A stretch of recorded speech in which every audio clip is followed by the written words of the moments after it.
Let's begin with history. I'm going to mix it up a little. We'll end with science, but we'll start with history. And as the beginning said, I'm going to talk about gaudy religions. That means religions with gods in them. They all fall in the same way, and I'm going to focus mostly on the Western tradition, but you might start to see how these arguments will apply to even things like Hinduism and so on. Okay, so let's start with the grand picture of history, right? Imagine religions as species of animals, and you put animals in a big family tree, essentially, right, of how they started at one original species and that radiated out into various others, into branches and leaves and whatnot. Now think of religions in a similar way. The earliest religions date at least to 40,000 BC. Now, actually, we have evidence that goes even further back than that. But by 40,000 BC, we have shamanistic cave paintings and other things like ritual burials and things like that indicate that there was some sort of religion going on. 40,000 years BC, think about that. Now, the first priesthoods, we're looking at 10,000 BC when we have cities, or cities and villages and things where we have actual priesthoods established. So we've got 30,000 years where humans are walking around with religions and having religious beliefs before they even get priesthoods. But then finally they get priesthoods. It's still 8,000 years before Yahweh comes along and says, oh, hey, by the way, I am the one true God. And you see, of course, he does this in one tiny little place. I mean, he doesn't mention the fact that he exists to anyone but one tiny tribe of goat herders in one little place. And for another 1,000 years, even after that, he neglects to ever mention this Jesus character, right? So when you look at history, this Yahweh religion, this Yahweh-based religion, even Christianity, just looks like one among many. It makes no sense from the perspective of a cosmic deity who would, of course, been revealing the gospel from, year 40,000 BC. And all cultures, all history would show that this same God was sending the same messages to people in every culture and everywhere from as far back as we have any kind of evidence of religion. Even our written records go back to about 2000 BC, and yet there's no evidence of this having occurred. So history, just in the big picture, already refutes all religions, right? If there was any God-based religion, God would consistently be talking to people with the same message, the same belief system. But that's not what we see. What we see looks pretty much like human invention. Humans are making stuff up according to their local culture and happenstance of history. Now we skip up to look at Judaism. So we're going to start with Judaism because that's the first of the Western religions that's still around and has influenced the other major two. Now, between 539 and 332 BC, Persia conquered Judea. Now, I want to point out, of course, that those of you who know geography, you can try to find Judea on there, the Palestine, the Holy Land, quote unquote. It barely shows up. I mean, it's basically almost just a piece of a red line of the border there. And compare that, of course, to the Persian Empire. Looks like the Persians had better gods, apparently. But the significance of that is that, the Persians, of course, that means Iranian. The modern-day country of Iran is the center of the Persian culture. It's where everything Persian came from. Zoroastrianism was the main Persian state religion of the time. When they conquered the Jews and then hauled them off into slavery or into exile into other Persian cities, the Jews were much mixed up with and seeing basically the god system of this incredibly, enormously powerful empire that easily conquered them. And they said, well, they can't have a better God than we do, so we better get some of these cool God attributes pretty quick. And so they borrowed a lot of the ideas that the Zoroastrians had and added them to their religion. These are attributes of Judaism that did not exist before the exile. You won't find them in the Old Testament writings that were written before the Persian conquest. But afterwards, then you start to see it happening all throughout. This idea, first of all, of a war of a good God versus an evil God, of light versus dark, that was a Zoroastrian idea. The Jews did not have that. Before the Persian conquest, Satan was actually one of the right-hand men of God and was doing the will of God. So when Satan goes down to cause evil, he was doing it on orders from God. He's not an adversary in the sense of the enemy of God. But after that, of course, Second Temple Judaism started to acquire this idea of Satan as a rebel who took a legion of angels, rebelled against God, and was cast out of heaven, and now is responsible for all evil, and now all death in the world and so forth is this big struggle between the good God and the evil God, God and Satan and so on, which the Christians picked up. But that comes from Iran. That's a Persian idea. The idea that the world will end, that was not a part of Judaism before this conquest. The idea that God's justice would be realized in one great apocalyptic cataclysm, that was a Zoroastrian belief. That came from Persia. The Jews liked that idea. They adopted it. And of course, they turned everything around so that it would be the Persians that God would melt and not the other way around. But the idea comes from the Iranian conquerors. The idea that this world would end by a river of fire being sent by God that will flow over the universe and burn everything up except the righteous, That's Zoroastrian, the idea of the great apocalyptic burning. A new, better world that will be created in its place, the future heavenly paradise kind of thing. That comes from Zoroastrianism. That wasn't originally a Jewish belief.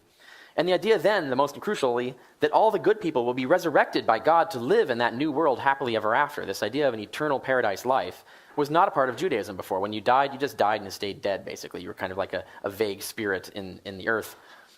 They didn't have an idea of an eternal paradise or an eternal afterlife, but the Jews picked that up from the Zoroastrians, and it became a fundamental requirement of Judaism. Now, when you look at the Talmud, one of the requirements of being a Jew is affirming that you'll be resurrected. Everyone else is explicitly declared a heretic in the Talmud. And yet, that wasn't a Jewish belief. That was an Iranian belief picked up from the Persian cult of Zoroastrianism. So when you look at this, you realize that this is just man-made religion, right? This is not a single God who thought of all this stuff at the origin point of Judaism. There was no, you look at when God's communicating with Abraham in the Bible, he doesn't say, oh, by the way, the world is going to end at a certain time. I'm going to resurrect everybody. I'm going to burn everything. And there's this awful guy named Satan, and you need to watch out for him. That's not there, right? So all of that stuff gets added on later, and it's borrowed from a human-created religion of Zoroastrianism. So certainly this is a historical piece of evidence that shows that Judaism is not a God-oriented or God-originated religion. It's just another cobbled-together man-made thing. Now, other things, of course, you know there are failed prophecies in the Old Testament, but related to this idea of God, of the Zoroastrian influence on Jewish belief, I'm going to read one particular prophecy that is conspicuous for not having happened, therefore refuting the entire Bible, because they can't possibly be a supernatural deity communicating to these prophets if they get things wrong. And it's also pretty horrific here. And this shall be the plague, I'm going to read. This shall be the plague whereby Jehovah will smite all the peoples that have warred against Jerusalem. Their flesh shall rot away while they stand upon their feet, and their eyes shall rot away in their sockets, and their tongue shall rot away in their mouth. That's, by the way, where Steven Spielberg got the idea for Raiders of the Lost Ark, the melting. Here it is. And the same plague shall befall the horse, the mule, the camel, the ass, and all the beasts that shall be in their camps. What do the animals do? That's kind of rude. And it shall come to pass that anyone that is left of all the nations that came against Jerusalem shall go up from year to year to worship the King, Jehovah of hosts, and to keep the Feast of Tabernacles. And it shall be that whoever of all the families of the earth does not go up to Jerusalem, that's all the families of the earth, if they do not go up to Jerusalem to worship the King, Jehovah of hosts, upon them there shall be no rain. And if the family of Egypt even go not up and come not, neither shall rain be upon them. There will be that plague too, don't forget, whereby Jehovah will smite the nations that go not up to keep the Feast of Tabernacles. This shall be the punishment of all the nations that go not up to keep the Feast of Tabernacles. Never happened. Failed prediction. But notice this idea of the apocalyptic end world, and also the idea of the Jews as the master race that the entire world will bow down to. They kept getting conquered instead by other nations like the Persians, the Greeks, and then the Romans. So consistently, history turned out exactly the opposite the way that God told them it would.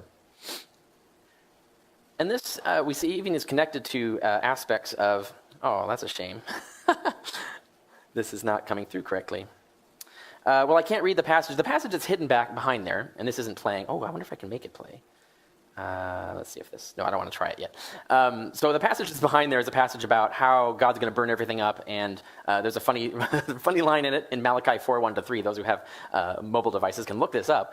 And what he says there is that the Jews who are faithful of Jehovah will be able to gamble as calves of the stall upon the ashes of the burned up victims and step upon the skulls of their enemies. And let's see if this happens. But this is supposed to be an animated GIF from the Terminator, which is supposed to evoke. Let's see if it works. No, it doesn't work. Okay, so unfortunately, you lose the video effect. But the joke was that I've heard this, I've seen this before. Oh, right. Yeah. So that's Judaism. And you could go on and on about that. But the point is, it's very easy to look at historical facts and show that it's a man-made religion. It doesn't have a pipeline to God. So it's not a divine thing. And so what they're saying about God is probably not true. But let's look at Christianity. Christianity originated as a Jewish sect. And what they did is the original Christians, is they took Judaism and they took this other fashion going on all around them and combined them to create a new version of Judaism, a sort of super Judaism. But notably, they did the exact same thing the Jews did when they were conquered by the Persians. They adopted all of these Zoroastrian ideas and made their religion different by incorporating this foreign culture that had conquered them. Well, this is exactly what the Christians then did, which is to say exactly what the Jews did again. By creating Christianity, is they borrowed all of these ideas of these popular religions around them held by their conquerors, the Greeks and then the Romans, and created a new religion. And some of the gods that their new god or their revised sub-god would be based on, the son of God, right, is all of these sons of God, except the one on the end is a daughter of God. Osiris, Adonis, Romulus, Zalmoxis, and Inanna are just the ones that we know for sure had resurrection cults prior to Christianity. There are many other similar gods that could be put into this category, but they're harder to date. Inanna, on the end, by the way, we have stone tablets dating back to 1700 BC, in which she descends to the lower world, into what we would call hell, is stripped naked, put on trial in a kangaroo court, is stricken dead by a death spell, and then nailed up, basically crucified. And then her minions come down and feed her the food of water and life 3 days later, and she's resurrected from the dead and ascends to glory. Sounds like a similar tale we've heard before, right? But it gets repeated again and again and again in all these other gods, each time transformed. All of these stories of all of these gods are completely different from each other, but have the same similar structure behind them. And the ones that Christians would most be aware of are Romulus, for example. Roman state god, his death and resurrection was celebrated in annual passion plays, actually called passion plays. They were actually acted out, the death and resurrection of Romulus every year. It was a Roman state religion. Osiris, Egyptian god. Those baptized, yes, baptized, into his death and resurrection are saved in the afterlife. Sound familiar? Zalmoxis is a Thracian, possibly Celtic god. His death and resurrection assures followers of eternal life as well. Zalmoxis was in Herodotus. Their cult is described in Herodotus, and Herodotus was one of the main school texts that would be used to teach how to write for advanced writers who are writing at the level of the writers we see in the New Testament, who are writing in Greek, which means we can be absolutely certain that the authors of the Gospels read Herodotus, because everybody read Herodotus if you learned how to write Greek that well. And therefore they would know about Zalmoxis. It would not be a coincidence. And of course, Egypt is right next to it, the Holy Land, quote unquote. Therefore, Osiris would be well known to them. And of course, they were conquered by the Romans, so they would be familiar with Roman ceremonies as well. But I want to caution, some of the gods that you hear on the internet and so forth as being dying and rising gods were not, in fact. Mithras is one of the common ones that you'll hear about. He's not a dying and rising god, but he does undergo a passion. There is a passion of Mithras in which he undergoes some sort of suffering or struggle through which he acquires victory over death, which he then shares with his followers who are baptized in his name. So there is the similarity is still there, it's just structured differently. Incidentally, all the Gospels of Mithras were destroyed, not preserved. The only closest thing we have hints and quotations and suggestions and descriptions in various places in various texts, but no complete gospel. And this is the only one we have. It's actually the picture Bible version. This is a comic book, essentially, of the story of Mithras from beginning to end, with the central event in the middle. But the thing is this is like having a picture Bible without having the text of the Bible. So we don't actually know what's going on in each scene because we don't have the description. But nevertheless, we can kind of make certain inferences of what was going on through it. But this is the closest we get to the Gospel of Mithras, is this stone comic book, in a sense. But what all these gods do have in common, including Mithras and the other ones, they are all savior gods. They are all the son of God, or daughter of God. Some of them are women. They all undergo a passion. They're using the exact same Greek word, by the way, which means suffering or struggle in that time. They all obtain victory over death, which they share with their followers. They all do this with some form of baptism or communion, or both. And they all predate Christianity. So what we're looking at here is just like the Zoroastrian scenario. This whole structural idea was borrowed and then added onto Judaism, and what you do when you take these elements and add them onto Judaism is what you get is Christianity, right? So once again, we see a man-made thing. And it wasn't a case where, like to Abraham, God revealed in the Old Testament that there's going to be this Jesus figure, and he's going to, if you have faith in him, you're going to be resurrected and all of this stuff. This stuff doesn't appear until, coincidentally, when the Jews are conquered by a nation that has religions that have these elements. So it looks like man-made, not divinely made. So Christianity is just like Judaism, borrowed from other religions. Let's talk about evil. So I'm going to move on into a different period of history. It's another broad scope of history. Let's look at it that way. But we'll start with Epicurus, given this famous line. Is God willing to stop evil but unable? Then he is not powerful. Is he able but unwilling? Then he is not good. Is he both able and willing? Then how can there be evil? Is he neither able nor willing? Then why call him God? That was Epicurus, and as this meme says, atheists winning the argument since 300 BC. There's never really been a good answer to this. But we'll give one example, slavery. This photograph, I don't know if you've seen this before, it's quite famous. This was taken after the Civil War when slaves were freed in America, and this fellow wanted his wounds to be photographed and preserved for memory and disseminated so that people would see the incredible cruelty that American slavery involved. And these are Bible-thumping people, right? These are people who think the Bible is the shit. They did this to him. And this is appalling. How could any God stand by and watch this happening, much less watch it happening being done in his name with people citing his book, worshiping him, his actual worshipers, his actual followers, without saying a word? It's unbelievable. So what is the probability that a benevolent God would have a valid excuse not to say one heavenly word to his devoted believers about this ever in the whole of history, even worse in the time of American slavery? And what evidence do you have supporting that probability? If you're going to make up some excuse, how likely is it, and what are you estimating? What are you basing that estimate on? Those are the questions you would ask. But in reality, from our background knowledge of benevolent beings, because we know lots of benevolent beings, they're called humans. These humans who happen to be nice people, they're among the nice humans anyway, nice humans with the power to speak unharmed, who don't have to fear anything. I mean, if you're God, you're like Superman, you're invincible. You can't have your head cut off, you can't be shot, can't be burned. There isn't anything they can do to punish you. You can't have your job taken away, whatever it is. If you have no limitations on you that will prevent you from speaking, and you're a nice person, you have no valid excuse not to say anything.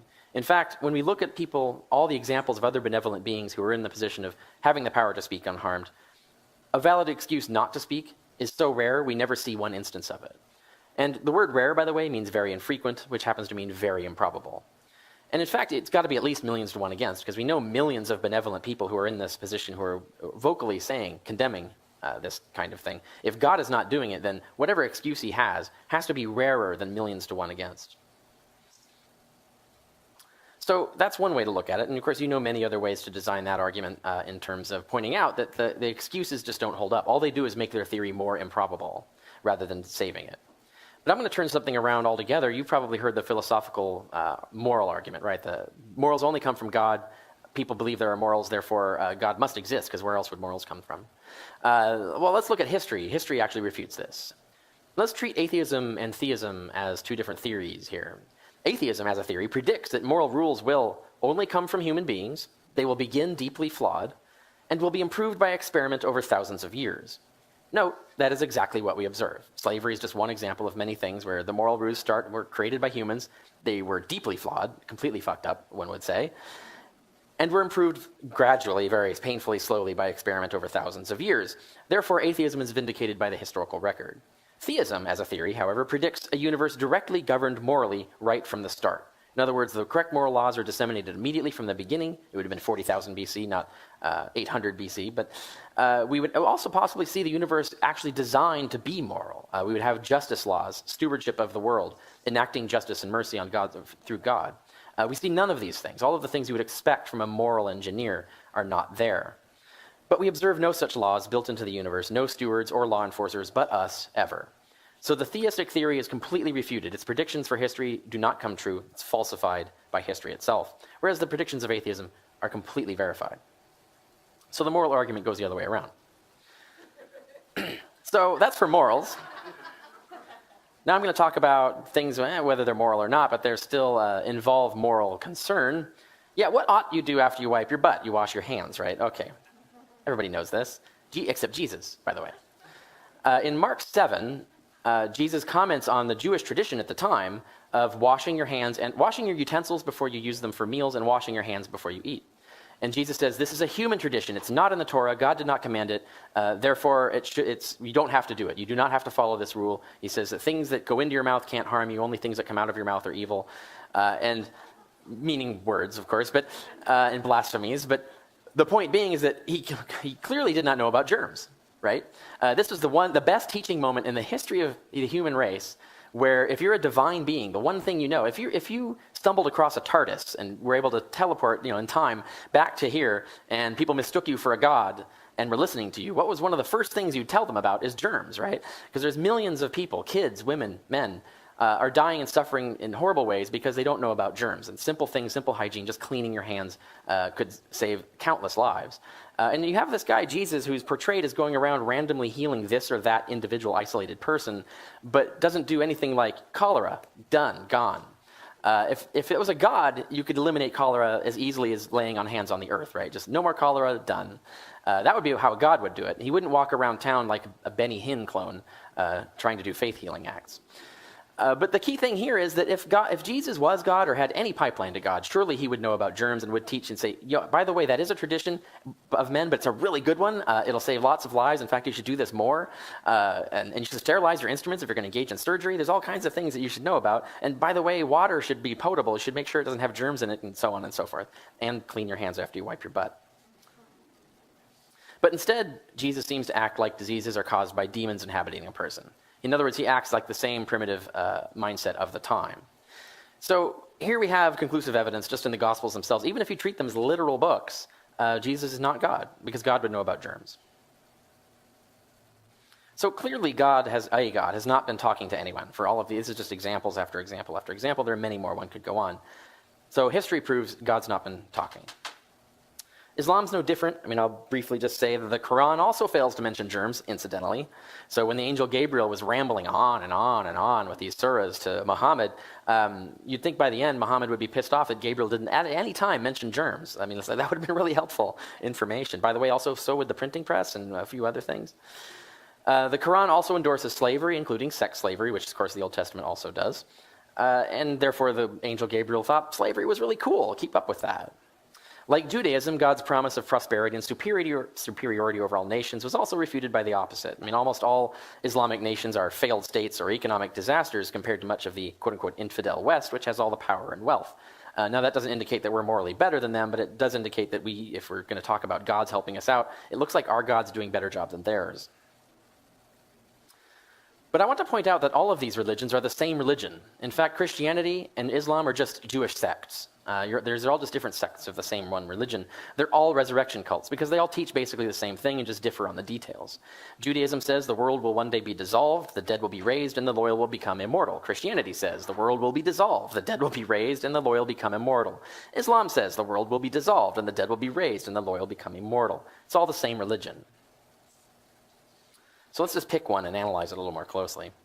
Now, I can't take credit for this, by the way. I'll read it in a moment, but this is a meme that went around on the internet ages ago. Someone else came up with it. They're pretty brilliant because it's spot on.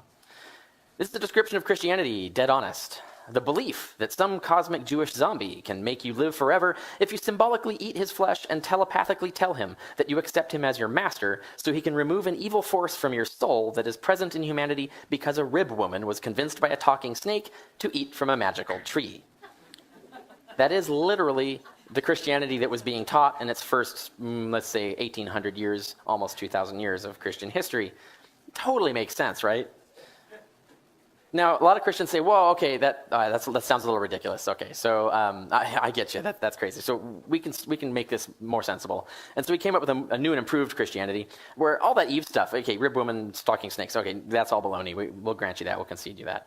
But I still have an imaginary friend who magically manipulates the world for me, and he also magically impregnated a woman 2,000 years ago, and she bore him a son who underwent an ancient ritual of blood sacrifice in order to dispel a curse laid upon me, thus ensuring I will be immortal. Footnote, although I've never seen this work for anyone else before. Now, that's completely honest and correct analysis of Christianity, a description of it, and yet it looks absurd when you actually spell it out that way. But what if someone came up to you and said that they have an imaginary friend named Zalmoxis, who they insist is really real, and they'll never die, because this ancient demigod cleansed their soul with blood magic, which grants them the power of living forever in a magical place no one can see. That actually existed. That was the description of the Zalmoxis cult, which is attested in Herodotus, as I mentioned, 500 years before Christianity.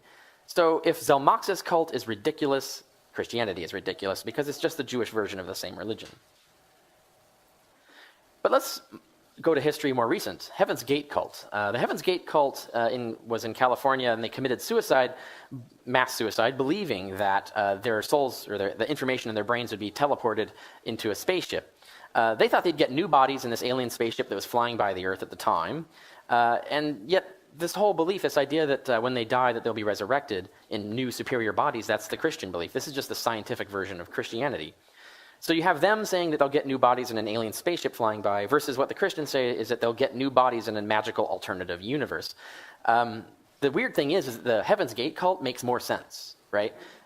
Because in point of fact, they're talking about quantum teleportation and neural engineering, which are actual things that exist. We almost have the technology now. We can see how to build this technology within 50 to 100 years. We'll have it. It'll be a simple matter to simply copy a brain and rebuild it in another man-made body. All of that stuff is technology that's within human reach and within human understanding. So their idea actually made sense. There really could have been a flying saucer flying by, and if there was, and those aliens probably could have scanned their brains and reproduced them in new, superior synthetic bodies on the ship. It's entirely possible. But compare this with what the Christians are saying. The Christians are saying not that. They're saying that God needs blood to fix the universe, but only his own had enough magical power to do it, so he gave himself a body and then killed it.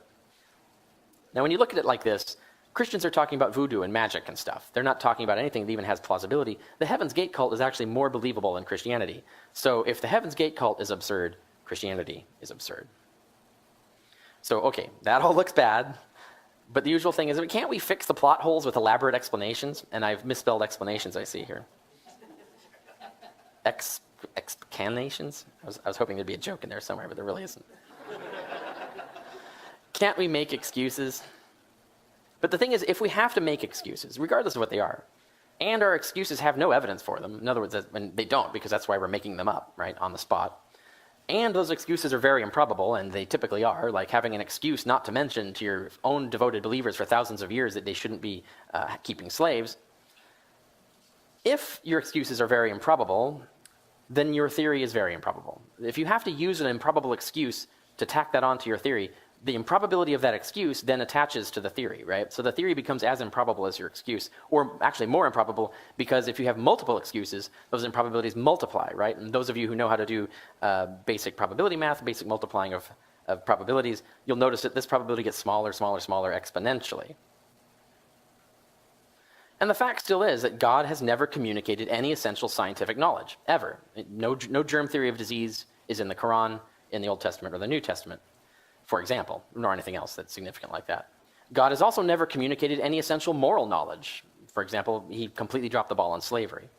God has never even communicated any consistent religious knowledge of any kind, despite claims going on for 40,000 years, all these different religions, no consistency whatsoever.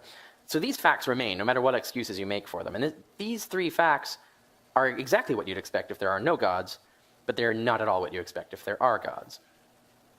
Okay, so maybe we can grant that. What if God is a total douchebag then, right? Can't there be one of those? And at least then maybe, yeah, he doesn't care about germs or slaves. Maybe, yeah, he's totally pro-slavery. He wants us to die of diseases. He's a total awful asshole. Okay, but he could still exist, right? So you really haven't refuted God yet. So there's really two possible kinds of douchebag gods. The one is natural beings, which are aliens, computers, and things like that. We could be living in the Matrix right now, and the douchebag gods could be our AI agents or whatever. But we're going to rule that out because that requires positing two improbable universes to explain one of them. So that leaves us with the other kind of douchebag god, which is the supernatural being, the being that has irreducibly mental powers, a sort of a brainless, bodiless, ghost mind that can just will things into existence. There are two hypotheses then left. The God hypothesis, which is that the universe was designed, by a ghost even, to produce life. The godless hypothesis, that the universe was not designed to produce life. And the first thing you look at is when you compare these two hypotheses is that we've done this comparison before, again and again and again. The explanation of lightning, the explanation of disease. Jesus thought it was demons. It actually turned out to be germs. And on and on and on. We have constant millions and millions of examples of where supernatural explanations were proffered and they turned out to be false, and natural explanations turned out to be true instead. Now, when you have a horse that wins every single one of a million races, and you have another horse that loses every single one of a million races, and they're about to go head-to-head in another race, which horse do you bet on? It's kind of a no-brainer conclusion, right? So even from the start, before I even continue, I could fold this and walk off stage and I'd be done, right? There's no probable basis for believing in any gods, even douchebag gods. But I'm going to go on because it's funny. Now, unfortunately, my animations aren't working, so I'll talk you through this slide. This is the history of life, right? So we've got 2.4 billion years. Life began, and then there are about 2.4 billion years after that, where life was just sitting around evolving as single-celled life. Now, in actual fact, single-celled life is over 6 times more evolved than plants and animals just by time alone, right? Animals have only been around about 0.6 billion years, in other words, 600 million years, whereas single-celled life has been around 3.7 billion years, so about 6 times more. So single-celled life, bacteria, for example, have been evolving 6 times more and longer than we have. So they're actually way more evolved than we are. But in fact, the rate of evolution for single-celled life is actually 500,000 times faster than for multi-celled life like animals, which means that single-celled life is actually many billions of times more evolved than your hand, for example. So single-celled life is badass. Now, that makes a lot of sense in terms of evolutionary theory, but it makes no sense in terms of God. God really likes bacteria. I mean, he spent most of his time working on those suckers, but very little of his time working on us. So what was God doing for the 2.4 billion years fiddling around? And he's got all these single-celled organisms. He doesn't know what to do with them. He can't even figure out that maybe they could work together to do something. And then eventually he comes up with the idea that, you know what, maybe they could congregate together and make more complex entities, like algae. Algae, that's clever. So he creates things like algae where multiple cells can cooperate. But he's still sticking around with those for 1 billion years before he realizes, oh, you know what, maybe I should have these cells differentiate their function so that we can have a more complex animal. Yeah, why didn't I think about that 3.4 billion years ago?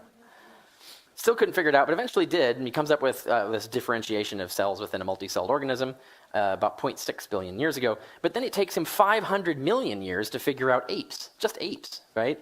So he's tinkering around with mice and bugs and all kinds of this stuff, but no, it takes him a while to go, apes, oh right, maybe I should do something with those. And then even when he gets to apes, it takes him 4 million years more of tinkering before he figures out how to make people. What was he doing for 4 million years? God, these apes are really stupid. Why can't I fix them? They should be smarter than this. Oh right, maybe I should do something with the brain. I don't know. When you look at this, you realize that this is exactly what we should expect if life is a natural product of random evolution. It would obviously take billions and billions of years for us to evolve. Obviously, single-celled life would have to evolve vastly longer in order to develop the intercellular machinery and complexity to actually start engaging in cooperation. And obviously, once you have cells engaging in cooperation, it would take a very, very long time for them to evolve the sophisticated machinery that would allow them to start differentiating tissues and therefore creating what we recognize as plants and animals. So this is exactly what we expect if there's no God. It makes no freaking sense if there is a God. Even a douchebag God would be more time efficient than this. So what does the godless hypothesis predict? This is what we would expect to see. If we are alive, if we exist, and there is no God, and the universe therefore had to have come about by random chance or whatever, what would we expect to observe? What could we predict about the universe we find ourselves in? The moment we open the door and look outside, what would we see? What we would see is that almost all of the universe will be lethal to life, right? If you pick random universes, you're going to get one that, you know, if it's a universe that's completely hostile to life, obviously that you're never going to be in that universe, right? Because if you're alive, you're not in that universe. So you would never observe that universe. The probability of that being outside when you open the door is 0%. But if the universe is randomly picked from among all the possible universes that could just by chance maybe produce life, then what you're going to see outside that door, if it's not been intelligently designed, is a universe that's almost entirely lethal to life, but life is just a very small, very rare occasional outproduct of it. Now, because we know, in this case, if life is not engineered, if it's not intelligently designed, it has to be an extremely improbable chemical accident. The right chemistry has to come together just the right way. So we know that's a cat. We have to concede that. That's true. If there's no God designing things, there's no designer, that's the only way life could come about. But we also know from probability theory that extremely improbable events almost always occur only in vast spaces and timescales. In other words, if an event is 1 billion to 1 against, but you have 1 billion events, right? So the odds of you having one of those events is actually quite high. So what you would expect to see outside that door is a really enormous number of failed attempts to create life and just one or a few random successes, because that's what you would normally appear to see if there's no design. But that's what we notice, right? This is what we look at. When we look outside that door, what we see is a universe that trudged along for 10 billion years before life began on Earth. We see there are trillions of galaxies, with billions of stars each, and many planets and moons on average per star. And that's just the part of the universe we can see, by the way. The universe is actually predicted to be many times larger than even the part we can see, so that trillions is probably a low estimate, a very low estimate of galaxies. And we notice that single-celled life, like I pointed out, evolved for 2 billion years before multicellular life arose from it. All of these things that we expect to see if life is a product of random chance and not a product of design. We could have predicted that without even knowing it before we looked outside the door. But it gets worse than that. When you look at the universe and map and catalog what's in it, 99.99999% of the universe is a lethal radiation-filled vacuum. Think about that. That's almost the entirety of the universe. It's just a tiny, tiny, tiny little bit that is not a lethal radiation-filled vacuum. So God really, really likes lethal radiation-filled vacuums if he's the designer. But it gets worse than that, because once you erase all of that and let's just focus on the stuff. Okay, there's very little stuff. It's almost all deadly space. But what's left, let's look at that. We just look at the material.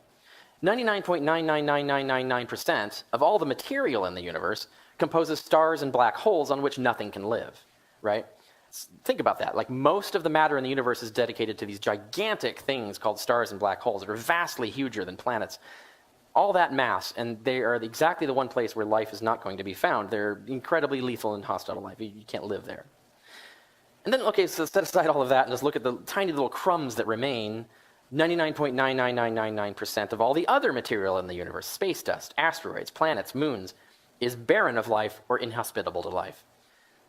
That's an extremely bizarre thing to observe for an intelligently designed universe that's supposed to be custom built to make life, right? This is actually the opposite of what we would expect then. But this is exactly what we'd expect to see the moment you open the door if there is no God, because the only universe we could be in is one like this. Or at least the probability is extremely high. That's what we'd see. And I want you to think about this in terms of scale. Imagine this house that I've got up here. Now imagine this house contains the entire universe that we know about, the entire known universe. The amount of volume in this house that would be hospitable to life, the rest of it is completely entirely lethal to life. The amount of volume that would be hospitable to life would be smaller than a single proton. Not smaller than a bacterium, even smaller than the proton in an atom in a bacterium. If you walked into that house, you'd see that it's almost entirely lethal to life, and you couldn't even find the one proton that life was living on in there.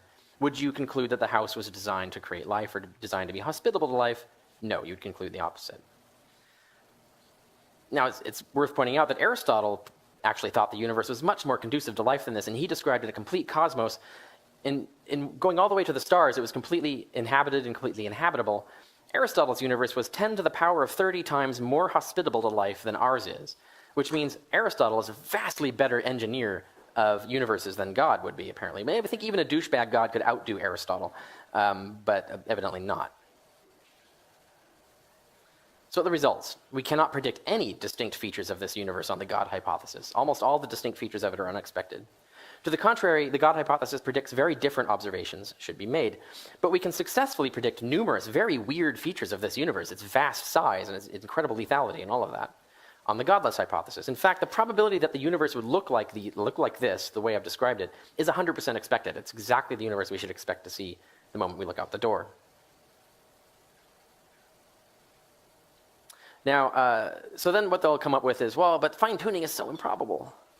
And the universe requires fine-tuning. The problem is that their God requires more fine-tuning. In fact, they're proposing, first of all, they're proposing something we have no evidence of, a brainless mind, a mind without a body. We have no evidence that that's even a possible thing. So they're already off the rails from the start. But even if we grant them that, what they're proposing is that there is a mind that just happens to exist for no reason, that is at least as complex as a human mind, because he has to be at least as intelligent as a human and have at least as much knowledge as a human. In reality, of course, their God, they're imagining, is vastly greater than that and therefore vastly more complex. But if you're going to pick random soulless or random bodiless minds out of a grab bag of all logically possible bodiless minds, and you want to get something that's human, intelligent, or better, you're going to have to get information specificity equivalent to human or better. In fact, information specificity, the complexity of human intelligence, is in the vicinity of 10 to the power of 5 billion. So think about that, 10 to the power of 5 billion. That's extraordinarily unlikely. In other words, the attributes required for a creator are extraordinarily improbable attributes to have. Theology thus posits an even greater coincidence than a random universe. They want to explain a mildly finely tuned universe by positing a massively finely tuned God, and not explaining where that fine-tuning came from. And maybe they'll go to gods all the way down, like the turtle argument, but I think that's a losing way to go, and you know they won't go there. So here's the summary. No moral God is likely to exist on present evidence, quite clearly. Only very improbable excuses can rescue God from that.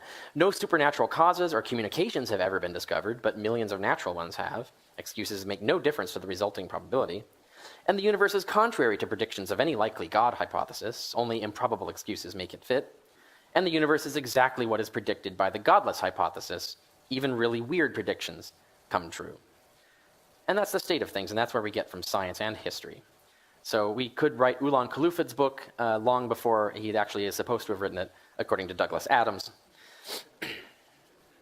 And I could say, well, that about wraps it up for God. Thank you.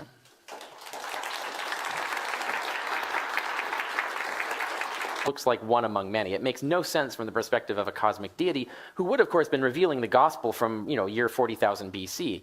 And all cultures, all history would show that this same God was sending the same messages to people in every culture and everywhere from as far back as we have any kind of evidence of religion. Even our written records go back to about 2000 BC, and yet there's no evidence of this having occurred. So history, just in the big picture, already refutes all religions, right? If there was any God-based religion, God would consistently be talking to people with the same message, the same belief system. But that's not what we see. What we see looks pretty much like human invention. Humans are making stuff up according to their local culture and happenstance of history. Now we skip up to look at Judaism. So we're going to start with Judaism because that's the first of the Western religions that's still around and has influenced the other major two. Now, things like ritual burials and things like that indicate that there was some sort of religion going on. 40,000 years BC, think about that. Now, the first priesthoods, we're looking at 10,000 BC when we have cities, or cities and villages and things where we have actual priesthoods established. So we've got 30,000 years where humans are walking around with religions and having religious beliefs before they even get priesthoods. But then finally they get priesthoods. It's still 8,000 years before Yahweh comes along and says, oh, hey, by the way, I am the one true God.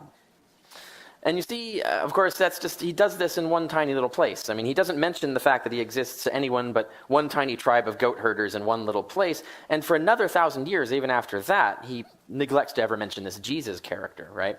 So when you look at history, this Yahweh religion, this Yahweh-based religion, even Christianity, just now in between 539 and 332 BC, Persia conquered Judea. Now, I want to point out, of course, that those of you who know geography, you can try to find Judea on there, the Palestine, the Holy Land, quote unquote. It barely shows up. I mean, it's basically almost just a piece of a red line of the border there. And compare that, of course, to the Persian Empire. Looks like the Persians had better gods, apparently. But the significance of that is that, the Persians, of course, that means Iranian. The modern-day country of Iran is the center of the Persian culture. It's where everything Persian came from. Zoroastrianism was the main Persian state religion of the time. When they conquered the Jews and hauled them off into slavery or into exile into other Persian cities, the Jews were much mixed up with and seeing basically the god system of this incredibly enormous. Okay, so let's begin with history. I'm going to mix it up a little. We'll end with science, but we'll start with history. And as the beginning said, I'm going to talk about gaudy religions. That means religions with gods in them. They all fall in the same way, and I'm going to focus mostly on the Western tradition, but you might start to see how these arguments will apply to even things like Hinduism and so on.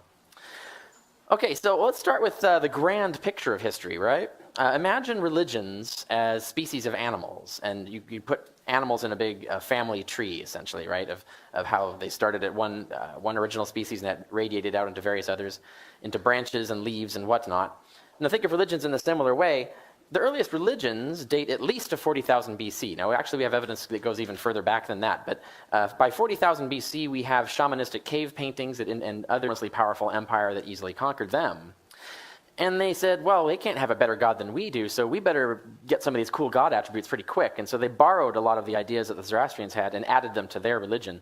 These are attributes of Judaism that did not exist before the exile. You won't find them in the Old Testament writings that were written before the Persian conquest. But afterwards, then you start to see it happening all throughout. This idea, first of all, of a war of a good god versus an evil god, of light versus dark, that was a Zoroastrian idea. The Jews did not have that. Before the Persian conquest, Satan was actually one of the right-hand men of God and was doing the will of God. So when Satan goes down to cause evil, he was doing it on orders from God. He's not an adversary in the sense of the enemy of God. But after that, of course, Second Temple Judaism started to acquire this idea of Satan as a rebel who took a legion of angels, rebelled against God, and was cast out of heaven, and now is